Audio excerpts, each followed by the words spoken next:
Hello, my friends. Welcome back to The Rabbit Hole. I'm Julie McCoy, and I explore everything AI, AGI, UBI, post-labor economics, and what will happen when AI and robotics automate up to 100% of human labor. If you're here with me, I want to thank you for being a critical thinker. You don't just swallow the blue pill. You're willing to jump down the rabbit hole with me, take that red pill, and learn all about a future that is both terrifying and exciting. I see the potential of what we can have with this future, and it is incredibly exciting to me. A world where people get to escape meaningless drudgery, the 9-to-5s that the Industrial Revolution brought about, and go find what gives their life meaning. That is the opportunity I see coming in the age of automation and technology that we are currently stepping foot into. We are living in history. In March of 2023, Bill Gates put out on Gates Notes, his personal blog, that the age of AI has begun, and we are living in a revolution that could be as big, if not bigger, than mobile phones and the internet. I fully agree, and I think the AI revolution is in fact bigger than these cell phones and the internet combined. Recently finished this book, AI 2041, and it's actually the inspiration for today's video topic on plenitude, which is the term for a world that Dr. Kai-Fu Lee explains. And it's actually a better, more accurate term than post-scarcity, which describes the coming world where automation, AI, and robotics automate all the work and all the labor humans are doing so that nothing is scarce. But this is technically not true, and I agree with this point of view. For example, strict post-scarcity is something that cannot be achieved because we will never have more than 20 paintings by Leonardo da Vinci. We could absolutely recreate those paintings and even replicate Leonardo's style with AI and robotics, but will we ever have a 21st painting painted by the real Leonardo da Vinci? No, and so that item remains scarce. Premium goods and services that have a uniquely human touch will also still remain scarce. But here's what's amazing, and here's where the age of plenitude comes in. Those high-end resources, like for example, a very expensive quantum computer, will be the exception, not the rule. And you know what we will have in abundance? Nearly free, clean, and filtered water, which by the way, today in 2024, 46% of the Earth's population lack clean drinking water, and 2 billion people out of those 3.6 billion do not have access at all to clean water. Robotics will completely change this because everything will be able to be produced for next to nothing simply because human labor has been removed. Robots, AI, is doing all the heavy lifting and the actual work. We are looking at 2 huge revolutions that will make this happen.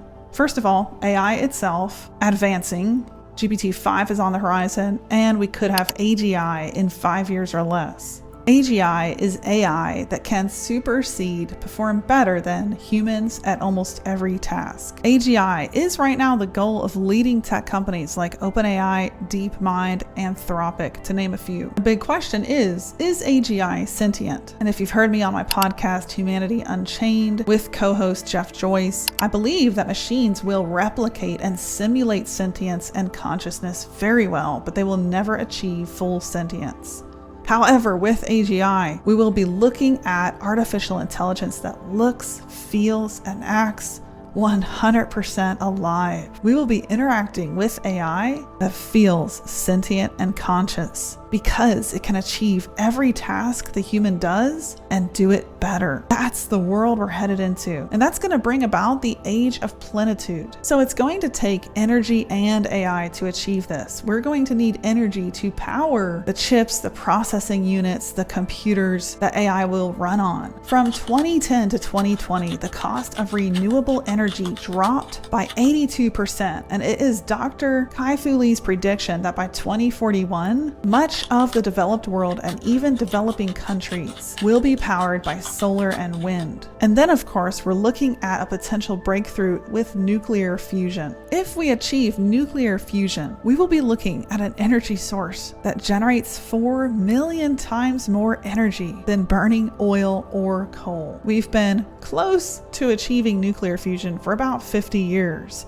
so the verdict is out on when we will get there. With the expansion in renewable energy, and continual breakthroughs in that underway right now as we speak, we will achieve something Peter Diamandis calls dematerialization. And this is the idea that physical products and the need to create them will be made obsolete. As dematerialization occurs at increasing speeds, expensive products like radios, cameras, maps, GPS systems, software, and platform products will become cheap to free, opening up accessibility to the entire world. We're going to have automated factories, building farms, creating food in abundance without the need for human labor. We're going to be able to get rid of toxic chemical fertilizers that are endangering the earth by having AI create synthetic biology, engineering bacteria incredibly lifelike that supplies the nitrogen plants need to live, again, without human labor. And we're going to have humanoids and physical robots able to build anything we want. Imagine this world. This is the age of plenitude. Now, why will robots and AI take over the manufacturing, delivery, design, and marketing of most goods? Why can we expect AI service robots to do better housekeeping at home than a real housekeeper? Because AI works 24/7. It doesn't get sick. It doesn't complain. It's a machine, and it does not need to be paid based on hourly labor. AI will reduce the cost of most goods to a small fraction. AI teachers will teach engaging classes to students better than any human teacher could. It will diagnose and cure patients better than a human doctor because it has access to far more data. AI entertainment combined with VR will be realistic and immersive, but virtual, and so nearly free. Robotics will become self-replicating, self-repairing, and they could even design themselves.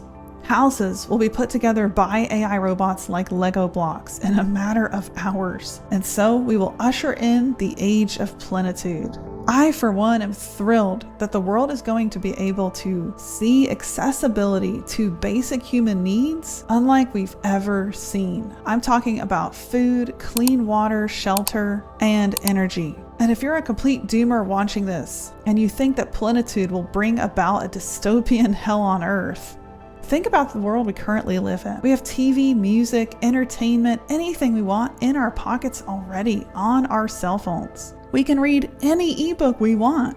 The Kindle store has millions available. Knowledge is at our fingertips. What's crazy is there are experts out there that have said the age of plenitude is already here. Why is that? I'll give you an example. In 2020, the United States discarded $218 billion worth of food. The cost to eliminate hunger in the US? What's that? That's been estimated at just $25 billion. And so that's why experts say the future of plenitude is here. It's just not been evenly distributed yet. Here's the greatest challenge I believe we're going to face in the age of plenitude. We're going to have to rebuild economic models. Because if you can't trade hours for money and basic human needs are being met without that baseline transactional process taught to us through the Industrial Revolution and made a piece of our culture, then what happens to the economy? We're going to have to build a new economic model that is not subject to human greed. If we get this right, if we combine AI with human society in a meaningful way that does in fact bring about a positive plenitude, we will achieve the greatest feat in human history. And I am telling you, I've said this in every video, the first step for you is knowledge.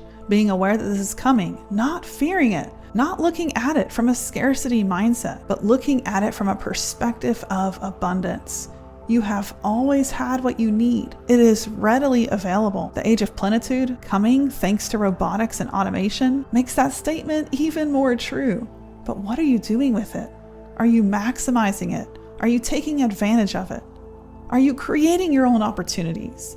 Don't sit and wait for them. Go write that book. Go publish that book. Stop second guessing yourself. Go teach that class. Go start that business. This will retrain your mind to actually get ready for the age of plenitude when opportunities abound. But the question is, will people seize them? Will they make the most out of life? And if we approach this coming age from a lazy perspective, I don't believe we will. There's so much more I have to say on this topic, so I hope you subscribe to my channel at Julia McCoy to catch all the videos. But one of you asked a great question in the comments on one of my recent videos. Well, Julia, what will you be doing in a post-labor society? And I said, I hope hope to be leading the nations and helping build these models.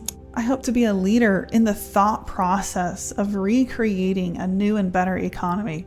And it starts right here by talking to you, not going and sitting in the House or the Senate, because we can make real change happen simply by starting to procure knowledge. So for now, consider me, Alice, guiding you down the rabbit hole. That's the role I want to play. I'd love to hear from you what you think of the coming age of plenitude and how we can get ready as a society. What should lawmakers and policy creators in countries around the world be thinking of right now? How can we avoid a new economic model built around human greed? How can we focus it on abundance? Tell me in the comments. I'd love to hear from you. And as always, I'll see you down the next rabbit hole.